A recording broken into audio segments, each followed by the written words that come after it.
스가랴서 13장을 읽게 됩니다.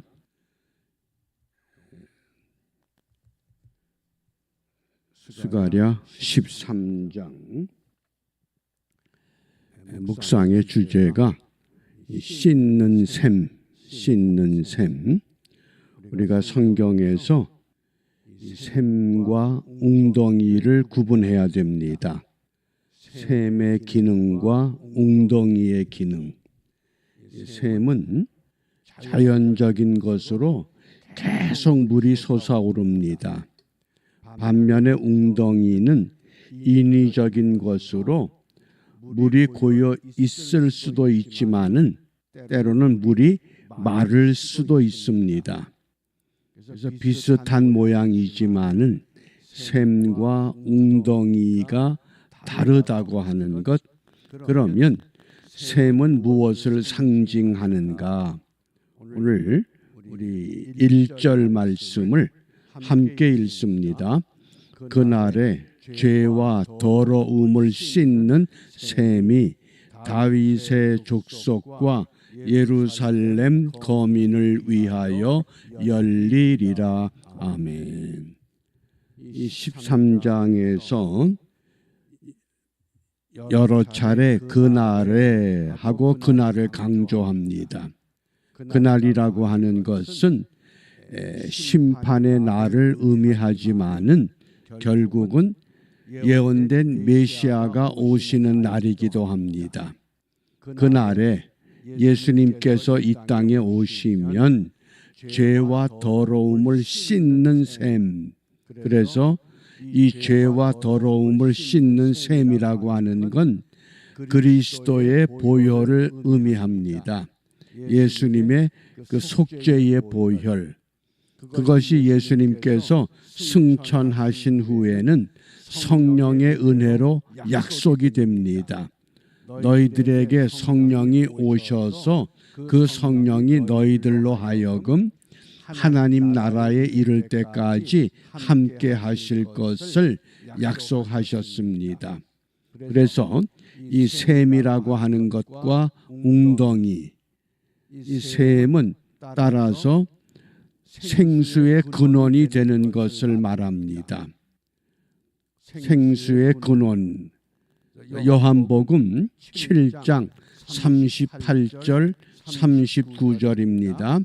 나를 믿는 자는 성경의 이름과 같이 그 배에서 생수의 강이 흘러 나오리라 하시니 이는 그를 믿는 자들이 받을 성령을 가리켜 말씀하신 것이라.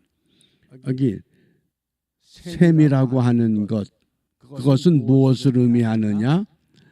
결국은 생수의 강.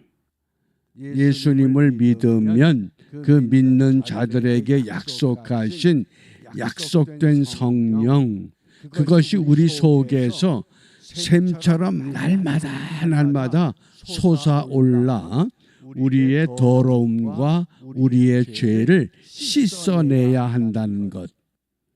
그렇기 때문에 구약 시대에 선지자들이 하나님의 백성들을 책망할 때 이 두 가지를 책망을 합니다. 예레미야 2장 13절입니다. 내 백성이 두 가지 악을 행하였나니. 하나님의 백성들이 두 가지 악을 행했다. 그 첫 번째 곧 생수의 근원되는 나를 버린 것, 생수의 근원이 되는 하나님, 그 하나님을 버린 것과 두 번째는 스스로 웅덩이를 판 것인데 그것은 물을 저축하지 못할 터진 웅덩이다. 그래서 셈을 마코르란 단어를 사용했고 웅덩이는 보르 그럽니다. 보르. 사람이 인위적으로 판 겁니다. 그러니까 생수의 근원이 되는 여호와 하나님, 예수님, 성령님은 우리의 죄와 더러움을 능히 씻어내 주시지만은 사람이 인위적으로 판 웅덩이 그곳에서는 우리의 더러움과 죄를 씻을 수가 없다고 하는 것을 분명히 말씀하신 겁니다. 그러므로 예언된 메시아, 장차 오실 메시아, 그 메시아가 죄와 더러움을 씻어 주시기 위해서 이 땅에 어떤 모습으로 오시느냐? 고난받는 종의 모습으로 오시게 될 것을 말씀하셨습니다.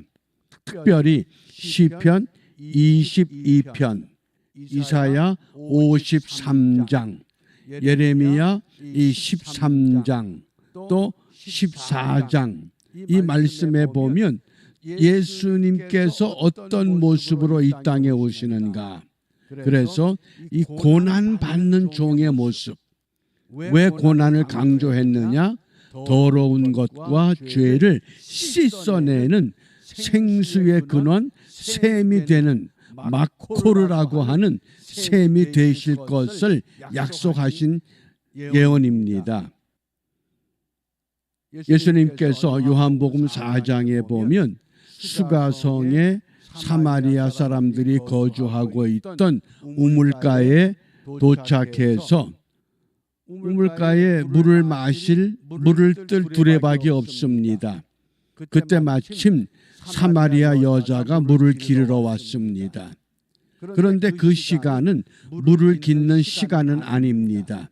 왜냐하면 유대인 여자들은 아침과 저녁 서늘할 때 물을 기르러 오지만은 사마리아 여자는 유대인과 상종할 수가 없기 때문에 유대인들이 오지 않는 한낮에 그 뜨거운 시간에 우물에 물을 기르러 왔습니다.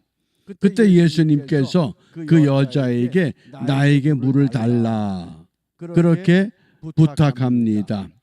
그러자 이 사마리아 여자가 당신은 유대 남자인데 왜 나에게 물을 달라고 합니까? 유대인들은 사마리아 사람과 말도 섞질 않습니다. 예수님께서 그 여자에게 무엇을 요구합니까? 너에게 물을 달라고 하는 이가 누구인 줄 알았다면 네가 그런 말을 할 수 없다. 도대체 그 물이 무슨 물입니까? 내가 주는 물은 영원히 목마르지 않고 영생하도록 솟아나는 샘물이 될 것이다. 얼마나 귀가 번쩍 뜨입니까? 이런 물만 있으면 한낮에 물 깃는 수고 아니해도 평생을 편하게 살 것 같습니다. 그러자 주여 이런 물을 내게 주사 목마르지도 않고 또 여기 물길로 오지도 않게 하옵소서. 그러자 뜻밖의 예수님께서 너 그러면 가서 네 남편 데려와라. 갑자기 남편 데려오라 그럽니다. 그러자 이 사마리아 여자가 남편이 없습니다. 그때 예수님께서 맞다. 내가 지금 5번째 남편하고 살고 있지만은 영원한 남편은 누굽니까? 육신의 남편이 아니라고 하는 것. 이 영원하도록 솟아나는 샘물이 우물에서 깃는 우물물이 아니라 우리의 더러운 것과 죄를 씻어주는 샘물이라고 하는 것. 그제서야 이 사마리아 여자가 당신은 선지자로서이다. 예수님에 대한 고백이 터졌습니다. 그게 바로 샘물이라고 하는 씻어주는 샘입니다. 오늘 우리의 더러운 것과 우리의 죄를 씻어낼 수 있는 비결은 무엇이냐? 그런데 바벨론의 포로 생활을 기적같이 마치고 예루살렘에 돌아왔을 때 사마리아 사람들이 성전 건축하는 걸 회방을 합니다.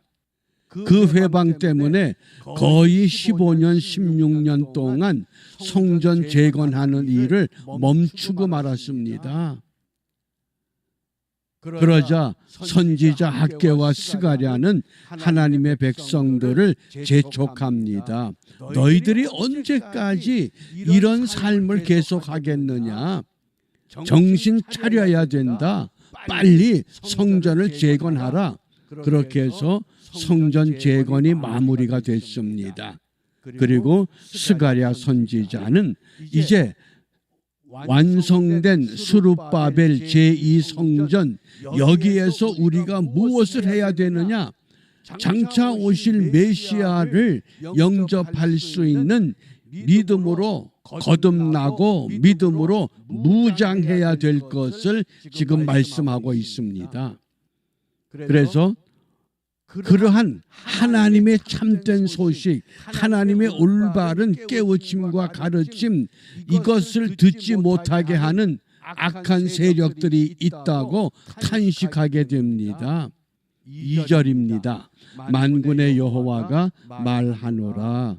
그날에 내가 우상의 이름을 이 땅에서 끊어서 기억도 되지 못하게 할 것이며 거짓 선지자와 더러운 사기를 이 땅에서 떠나게 할 것이다. 선지자들이 거짓 선지자가 있다고 하는 사실입니다. 겉모양은 화려하고 모든 사람들에게 사랑과 존경을 받는 것 같지만은 여호와 하나님 앞에서는 거짓 사람이냐. 저들의 외치는 소리 듣지 말라고 하는 겁니다. 듣기 좋은 것만 이야기를 하고 꼭 들어야 할 하나님의 깨우침과 가르침을 전하지 않는, 그래서 그날에 주님이 오시면 심판 날이 되면 반드시 저들을 이 땅에서 떠나게 할 것이다.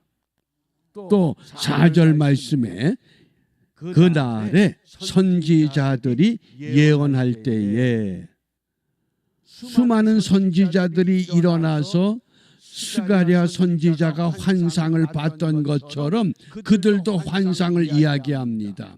그런데 그날에 선지자들이 예언할 때에 그 이상을 갖기 부끄러워할 것이며 사람을 속이려고 털옷도 입지 아니할 것이며, 일부러 세례 요한이 약대 털옷을 입었다고 하는 것, 그것이 참 선지자의 모습이라고 하는 것, 그것을 생각하면서 사람들 앞에 가증스러운 모습으로 등장해서 하나님이 어젯밤 꿈에 나에게 이렇게 말씀하셨다. 하나님이 나에게 이런 비밀을 알려주셨다. 그러고 외치지만은 그날이 되면 우리 하나님께서 그들을 부끄럽게 만들어 놓겠다는 겁니다.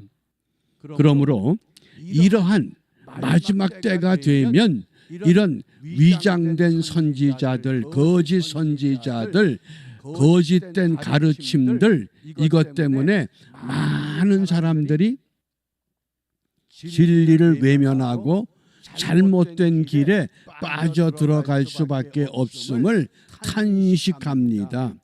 그러면서 그 숫자가 어떻게 될 것이냐, 이 9절 말씀을 잘 기억하시길 바랍니다. 이것이 요한계시록까지 이어질 수 있는 비밀의 숫자입니다. 내가 그 3분의 1을 불 가운데 던져 은같이 연단하며 금같이 시험할 것이라. 그들이 내 이름을 부르리니 내가 들을 것이며 나는 말하기를 이는 내 백성이라 할 것이요 그들은 말하기를 여호와는 내 하나님이시라 하리라. 우리 요한계시록에 보면 인을 떼고 대접을 쏟고 이럴 때에 큰 재앙들이 계속해서 이 땅에 임하게 될 것을 예언합니다. 그러면서 3분의 1을 남겨놓는데 그 3분의 1마저도 은같이 연단하고 금같이 시험한다. 마지막 때에 남은 자들이 이러한 연단과 시련을 통해서 이것을 통과해야만이 거룩한 세마포 옷을 입을 자격을 얻게 될 것이라고 말씀하십니다. 그러므로 우리가 정말 예수를 바르게 믿는다고 하는 것, 그것은 무엇을 의미하느냐? 이 땅의 사람들처럼 세상의 가치에 만족하는 삶이 아니라 비록 이 땅에서는 참 만족을 누리지 못할지라도 우리의 참 만족은 어디에서 와야 되느냐? 그것은 능력의 하나님께로부터 하나님만이 주실 수 있다고 하는 것. 그렇기 때문에 오늘 우리 기도가 분명해집니다. 우리 누가복음 로마서 10장 13절에 물론 사도행전 2장에도 같은 맥락의 말씀이 나옵니다. 누구든지 주의 이름을 부르는 자는 구원을 얻으리라. 다른 것 부르지 말고 다른 것 찾지 말고 주의 이름을 부르는 자가 반드시 남은 자가 되어서 온갖 시련과 연단, 금 같은, 은 같은 시련과 불 같은 시험을 잘 통과해서 거룩한 세마포 옷을 입을 자격을 갖게 될 것이라고 말씀하셨습니다. 이 약속의 말씀에 따라서 오늘 우리가 주의 이름으로 승리하게 하옵소서. 다른 것 이길 무기가 없습니다. 예수 내 구주, 예수 내 생명, 예수 내 권세, 우리가 예수님의 이름, 예수 그리스도 임마누엘, 그 이름으로 오늘도 승리하는 이 9월 첫날, 이 승리의 기쁨이 9월 한 달 내내 우리의 삶의 자리에 아름답게 열매가 될 수 있는 밑거름으로 함께 심어가는 복된 하루가 되시기를 바랍니다. 기도하겠습니다. 은혜로우신 아버지 하나님 감사합니다. 8월 한 달 무더위 가운데서도 우리 모두를 은혜 가운데 보호하여 주시고 이제 열매를 맺어야 할 9월의 첫날을 맞이하여 다시 한번 주님의 도움을 구합니다.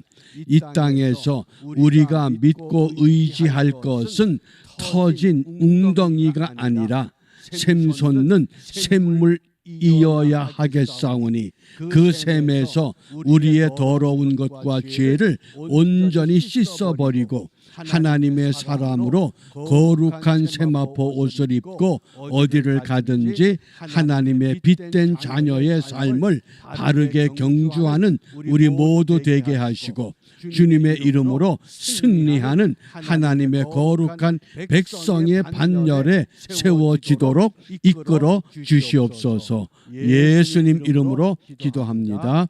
아멘.